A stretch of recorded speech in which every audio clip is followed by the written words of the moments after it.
How do grocery stores really work? Well, at the core, they're mostly about money. It's a big money game. Basically, big retailers or suppliers can pay something called a slotting fee to get their product in prime shelf space. So bigger companies with more money usually pay to have their product at eye level because that usually translates over to a person more likely being able to buy.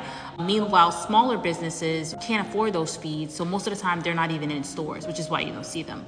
The grocery stores themselves usually do not test products for things like nutrition and stuff like that. They usually leave it up to the company itself. They rely on their reputation to kind of meet regulations, and they also rely on these regulatory agencies to do their job. A lot of the work that these regulatory agencies do also rely on information from the manufacturer, and most of the information that they provide are either inaccurate or incomplete, which means that a lot of items can slip through the cracks.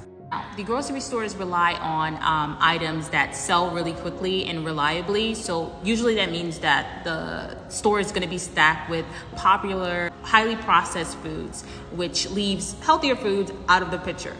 This doesn't mean that grocery stores do not care about quality. They just operate at such a large scale and they have to meet a customer expectation.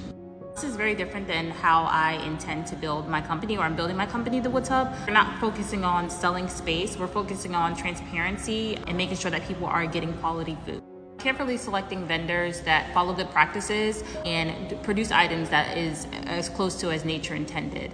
I want to verify that they meet the high standard before offering the product. Looking ahead, I also plan on implementing things like testing to ensure that customers are getting the best possible products. And I say this to not bash grocery stores, but the system around them needs to be built a little differently.